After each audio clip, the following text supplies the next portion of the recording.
True 10 is brought to you by SA's newest top realtor, Karen Vasquez of Coldwell Banker. Karen is a local educator, mother, wife, and certified realtor that wants to help you find your new forever home. I want to know on my phone. Wait, were you recording? I don't know. I've never done that before. I feel like there's so many like homeless people nowadays. You can't pee like in a parking lot anymore without being disruptive. That's my spot. Yeah. I'm finding these homeless people for a pee spot. That made me think about that guy who was at the night at the NCO club on Randolph. And this guy, I swear his eyes were like the color of a straw. And he's like, he walks by me and he's like, I just had to let you know, you're so beautiful, you stopped my pee. Wait, where were you? At the NCO club on Randolph Air Force Base. What is that? It's like an officers club. Like people that are in the Air Force, they can go there instead of going off base to go to like dance and party or whatever. So he had to be an airman or somebody. Why do I get like the weirdest line? Hey, that's a compliment. I've never had anybody tell me that before. You know, STDs stop pee too. Like, that's a compliment. Steam when you're peeing. Like, did I see? And San Antonio is And the highest rating place for STDs. His eyes were red. So I'm like, you're drunk. So everything's beautiful when you're drunk. I was gonna say, were y'all in the dark? Like, well, we're in the club, so. Did he buy you a drink? No, because I was like, you can't say. And what do you say? Yeah, right. Thanks. In this world. Mom. Okay. It's too far away. This is a good episode because I think of everything that has happened in the politics. Oh no. I know. And I think this is something that's going to happen probably more frequently now that the borders are like closed and it's going to be real hard to get here like legally. Or leave. No, it's easier to leave now. Depending on who you are. But this is dying to be in the United States. Quintana Road is on like the city's like southwest side. I shared a picture on the social media page. Remember it was and it had like the bullet holes and the stop sign. That's what I was like, why did I see this before? Yes. So that's Quintana Road. So there's not a lot going on over there. It's like super secluded and it's literally like one long road. And then it gets to a literal dead end. And there's a lumber yard there. And then the train tracks go across it. And then Lackland's out there. And you can see like the trains. When I was out there, you could see the trains pulling in, I guess, like army equipment or whatever, military equipment. But there's like some scattered houses out there. And then there's a lot of like open field, like woods. Like you wouldn't catch me there like at nighttime for sure. Like to me, there's got to be dead bodies out there. There's no way there's not. And I mean, just driving out there during the day was kind of sketch. And I was like, this is not safe. Somehow you kept going. And then I saw the street sign and I was like, oh, this definitely ain't safe. Better return. We're not supposed to be here. Like, this is not safe at all. And I can't imagine being there out there at night. Like, and so I'm like, statistically, there has to be bodies out there. I mean, to me, if I was like a murderer, I'd be like, oh yeah, this is perfect dumping ground. Like, nobody's out there, literally. But she's not a murderer. But they make sense why this incident happened there because it was. If you didn't know, San Antonio is located in Texas, and Texas has a border with another country, and the southwestern part of Texas borders Mexico. And Mexico is its own country, but is also the gateway to a whole other continent, which is South America. Some South America countries have a long history of public and civil unrest with government rise and falls and various gangs and other totalitarian governments rising up to take over countries. South America is known for its overpopulation in cities, but also lack of first world convenience such as healthcare, government support for safety, security, and just civil living. As some major cities and countries are established, much of South America is underdeveloped with rainforests, mountains, and then it's all surrounded by oceans. So many of these countries are considered third world, but also most of South America and Mexico has some of the roughest terrain in the world. Inhabitants are spread out most of the part of the world is living many years behind us as far as like civil developments. So this is what prompts many of the citizens in these countries to want to flee and find a better way of life. And with South America being so distant from other continents, North America is the most convenient and easy way to escape from their current living situation. So this is where Texas comes into play. Texas currently has 28 border crossing points between Texas and Mexico and 29 points of entry via water. Aren't they all closed? I didn't realize that there was that many.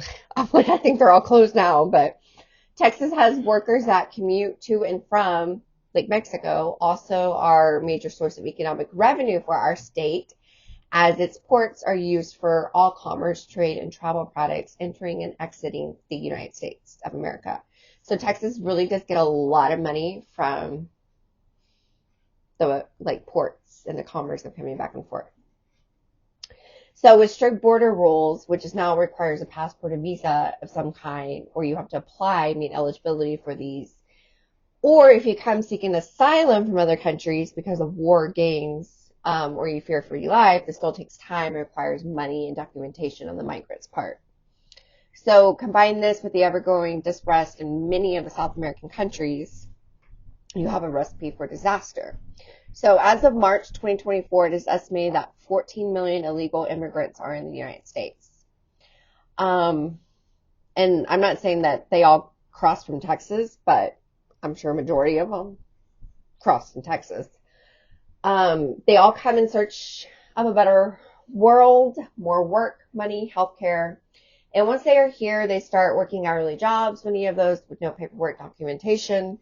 But it doesn't matter because employers aren't asking for it, right? It's cheap labor.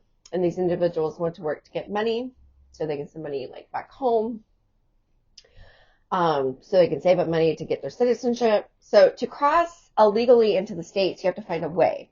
So it's either boat, plane, train, walking, or smuggling. And do you know what the number one way to get across illegally, to go across the border? It's not by foot. By water? No. Underground? That was one. No. By plane. Storage? I Where think the so. luggage and stuff goes? I think so. I really think so. And one of the things also, I don't think I wrote about it, but one of the things that I was researching is a big part of it is these Border Patrol agents, they take the job. Yeah, they make good money, but they know they can make better money if they By helping people. Yeah.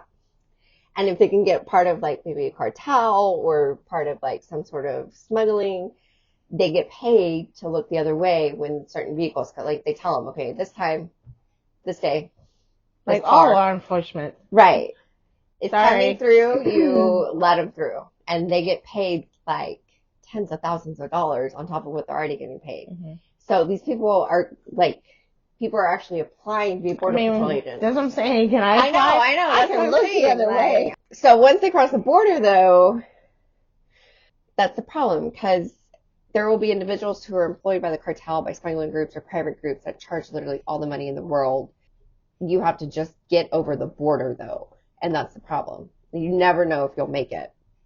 So you can, they literally start maybe in Guatemala, and then, okay, you meet someone in Guatemala, you give them some money up front, and you say, hey, I need to get to America. Okay, you're going to do this, and they'll tell you what to do, and then you get to the next country. Okay, you meet somebody else, and then you're going to do this, and then sometimes in between them, they're like, we need more money. We need more money. So you're just shelling out all the money. But some of the times these coyote that's what they call them. Like, they just ditch these people and leave them, and they take their money. And then it's like, what do you Mm. do? And it happens a lot when they're crossing into the border, especially in Mexico when you're in the desert, especially during the summertime. Like, they literally just leave these people and they're like, fuck it, I'm out. I got mine. Right. And they get the money and then that's it. Like, and so a lot of, um, I don't know, illegal immigrants, but I mean, they die. They die in the desert. They die, in boats trying to get across. They die just trying to make it over here if they're not killed or murdered or kidnapped, especially the women and children. So I mean, just to get here, it's like a miracle you even made it to this side of the border. Um, so you never know if you really will make it. And people are greedy, selfish, and when dirty money is involved, it's like you're making the deal with the devil, basically. Like, I mean, you're taking that risk. In May 2003, authorities spotted a tractor trailer near US 77 Victoria County, and the tractor wasn't running, seemed abandoned as there was no one in the driver's seat or cabin. And authorities went on to discover 70 immigrants packed into the back of the tractor trailer.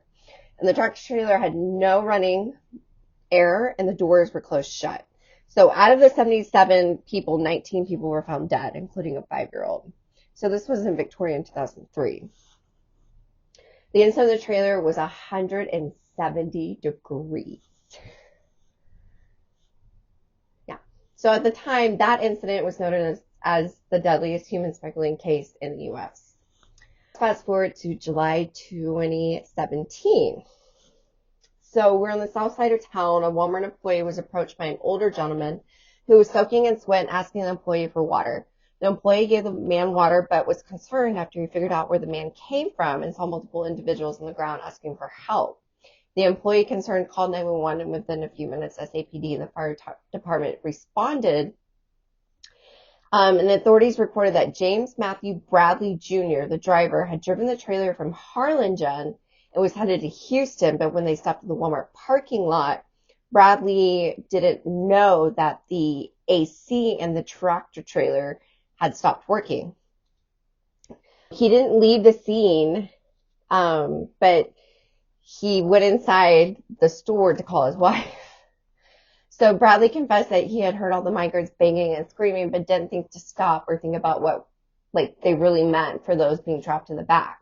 He also believed the air holes in the trailer were sufficient enough to give air and breathing.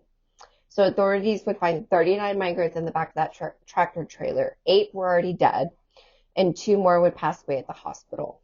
And I remember this being in the news, and I remember That's what I was going to ask you. I was like, was that one in Walmart? And you said Yes. Walmart employee. Yeah, I remember that one being in the news. So the tractor trailer had no airflow, and the one hole that was breathable, migrants took turns breathing out of it to get fresh air.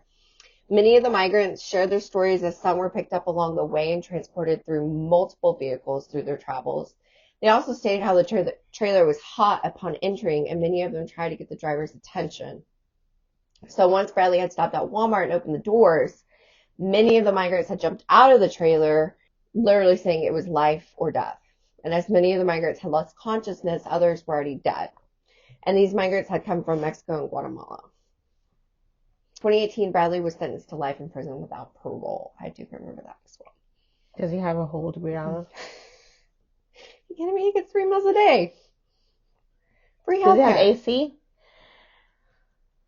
Okay, so let's fast forward to June 2022. And this time we are out on the southwest side of town, which is Quintana Road to be exact. And if you're not, in Quintana and the surrounding area is very accessible from 35, 37, and 410. So if you go further down on Quintana, like I said, it completely dead ends, and you have to turn around and go back the other way. That day, a worker from a nearby lumber yard heard screams, along with seeing an individual on the ground next to the trailer. Realizing the person was in need of medical care, the worker called 911. So this is, again, June in the summer, Texas heat. We already know it's probably 90 plus degrees, right? So realizing the person was in need of medical care, he called 911.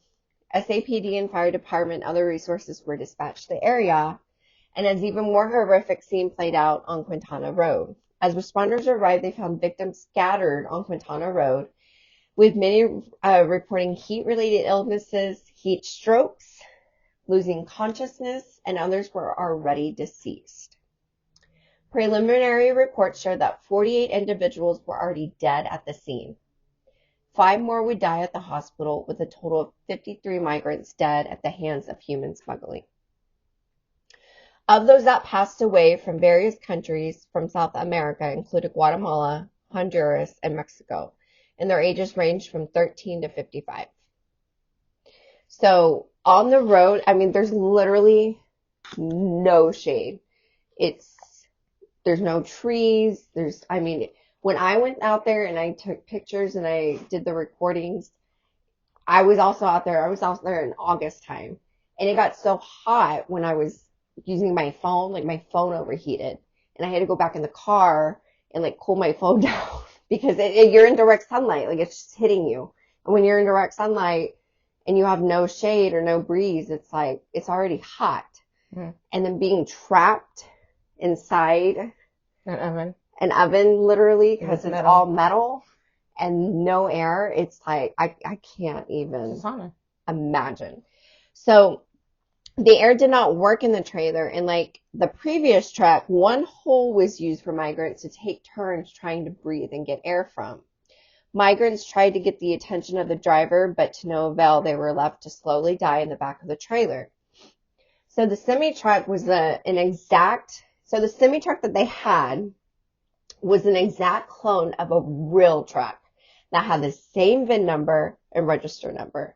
So they called it a clone. They were like, somebody got the same truck of a real licensed trailer truck, made a clone of it, and that's how they got through all the way up to San Antonio. The truck itself was not owned by a company, and was able to get through inspections though. The driver, Ormero Zamorano Jr. and Christian Martinez, both residents of San Antonio, were taken into custody that day. They claimed that they were aware of the air conditioning being out, but did not realize how hot it actually was. Since then, more than 7 individuals were arrested and indicted on charges of smuggling, including in 2024, as the Guatemalan police arrested the ringleader of this human smuggling group. Currently, Homeland Security and international police are working to extradite him back to the United States.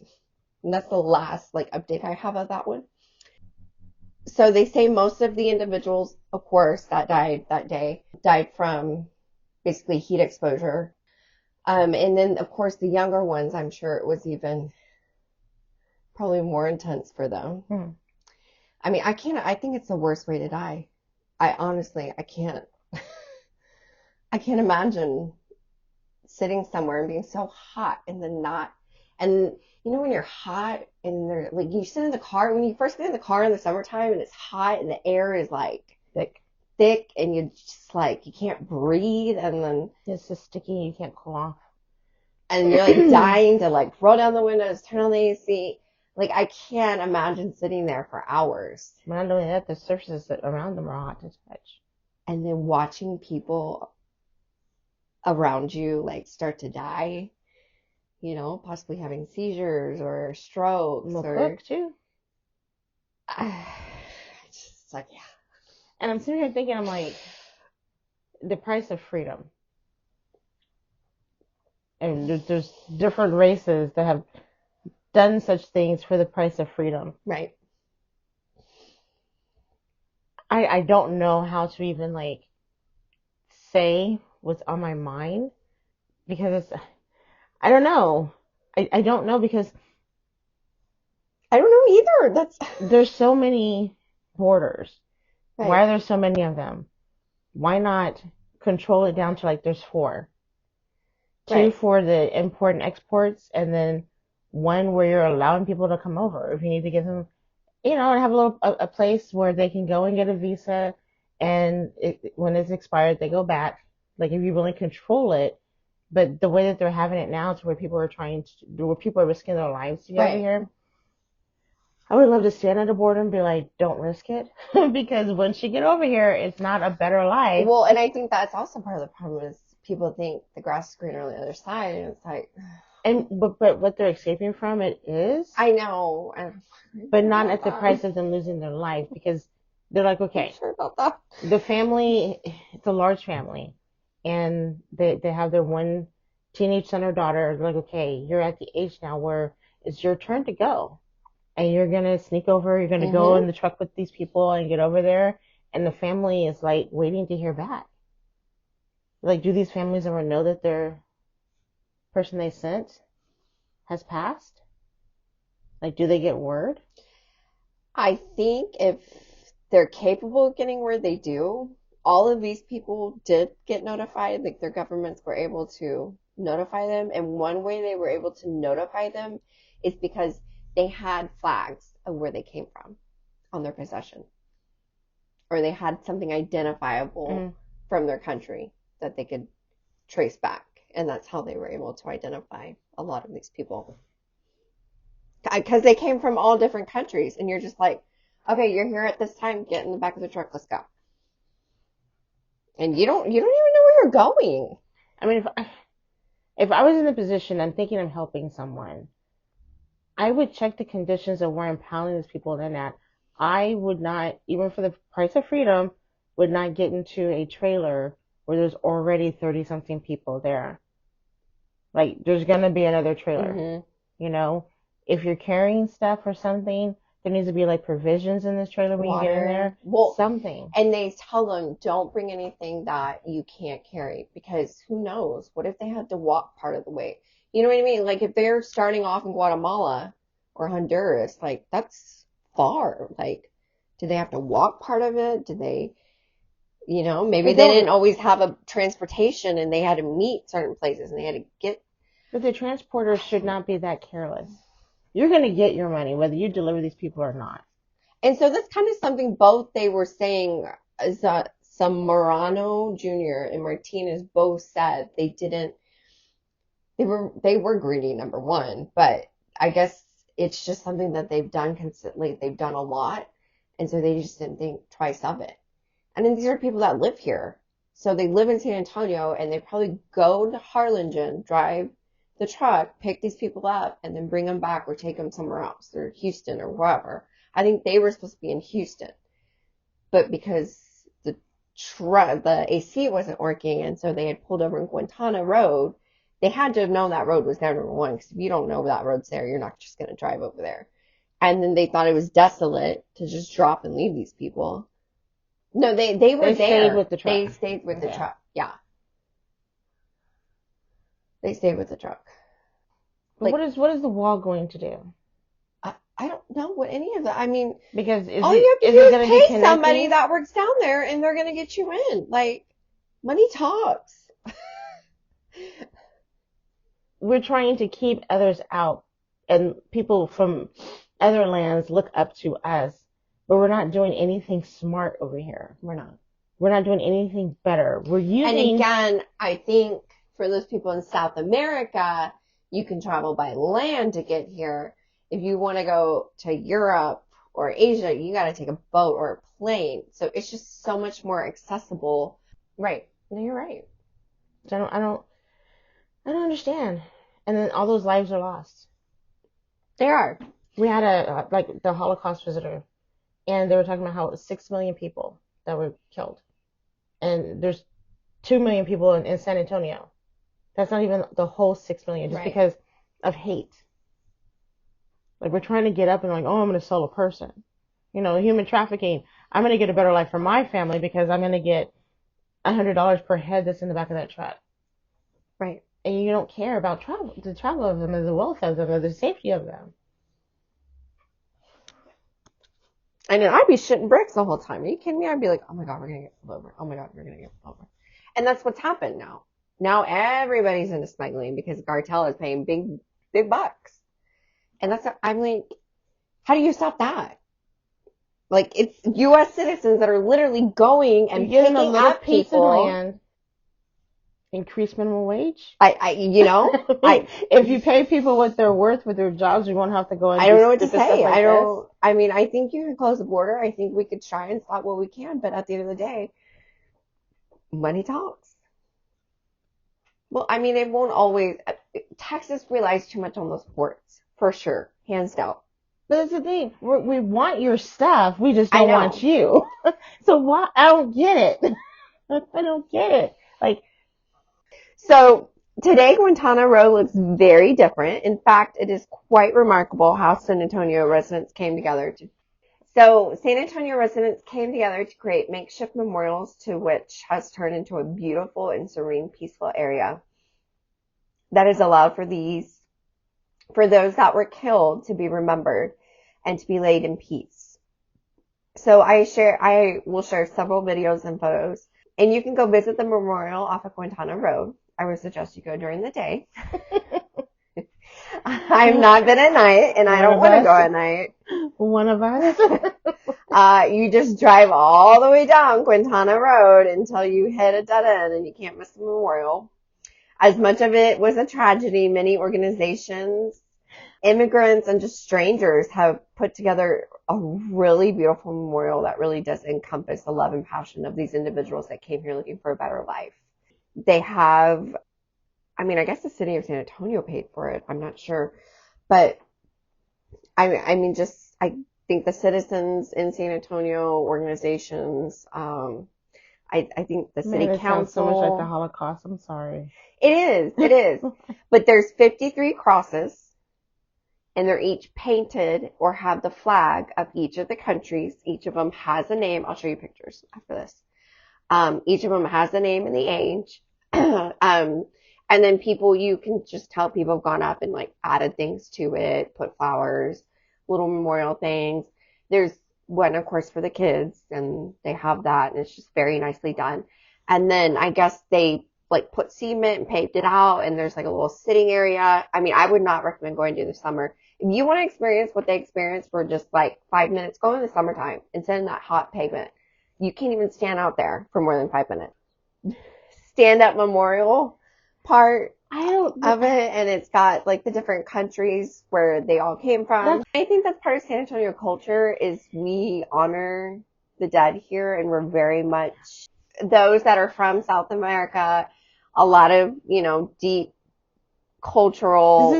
It's very beautiful. Like they did a great job in honoring the dead. And so as I'm much not as it was knocking that. awful, I think But they turned it to be a nice memorial.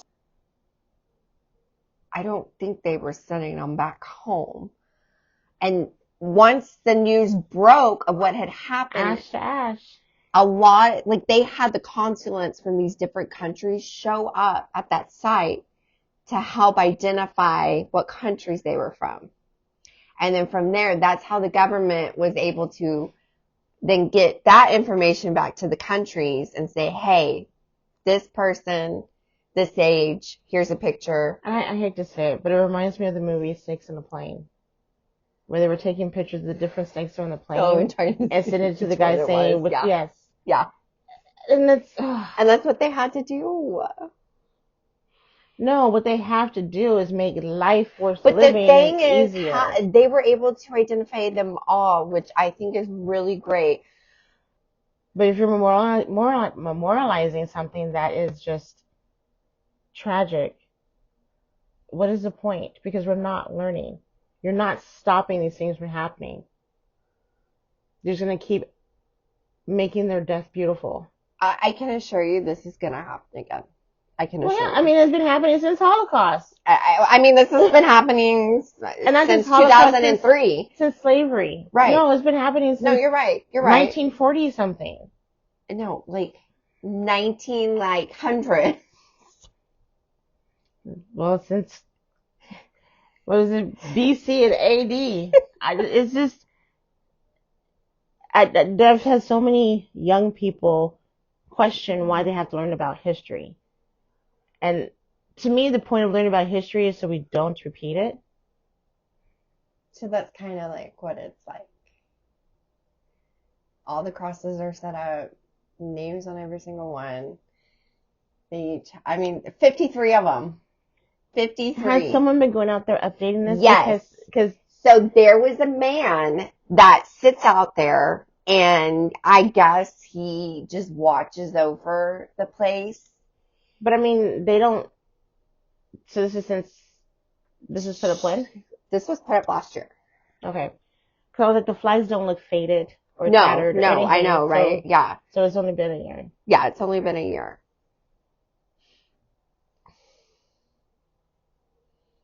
And more than likely, it's probably going to happen in Texas because Which random street will this one be on?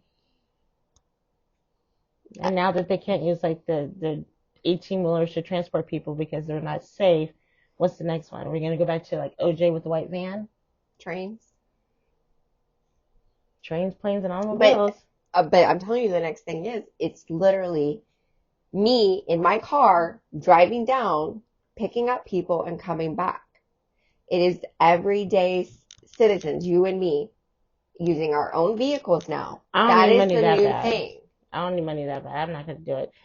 Well, they're saying it's young, it's me. young guys, it's young men. But I've also seen women. And I think if money talks, and I think that's the sad part of it. Well, the generation now, and God bless them, because the next Oh, 4 years God, of their life, God's going to need to bless this young generation. the next 4 years of their life is gonna be, it's gonna be a weird time to be growing up in. I feel like the population right now, between maybe 13 and 18, that population is going to dwindle down because they're either going to kill themselves, kill each other, or end up in prison. It is just such a bad population. But the thing is, none of them are in school anymore because of COVID, and they're looking for a quick buck. They're trying to make money. So when they get offered, here's $500, go down to Corpus, go down to Laredo, Harlingen, go to wherever, pick up these people and bring them back. You just got you $500. Do that 2 or 3 times a month, 4 times a month. Do that twice a week. Well, college isn't something that they're all looking for. No. Because this isn't the age for it, because No. it's in their faces too much where people can get famous and money off of social media platforms. Yeah. So this would be another outlet for them. You know, it's not the street corner, it's just driving people up the street. Right. Yeah. I don't know. I don't either. I don't know if there will ever be an answer. It's going to be interesting what happens in the next few months, in the next I don't know. 4 years. As much as we're sending them back, I can guarantee you they're still coming. One way or another, they're still coming. Like they said, the blind eye. I'm just gonna turn on both my blind eyes. I ain't looking at much of anything. Me neither. I still strongly believe that the creator. I ain't worried about nothing And the I'm next just 4 gonna- years. I'm gonna worry about some stuff. We're gonna be focused on the podcast. We're gonna be focused on what's ahead of us. We're not gonna be worried about, like, we got enough crap going on here in San Antonio that's a hot mess. Like, we don't have time for anything going out in our bubble, our San Antonio bubble, right here. So you putting up walls? Yep. Thank you for listening to our story today. And remember, True 10 is brought to you by you, our listeners and supporters. You can follow us on Spotify, YouTube, Instagram, and join us on Facebook. And remember, stay safe, San Antonio.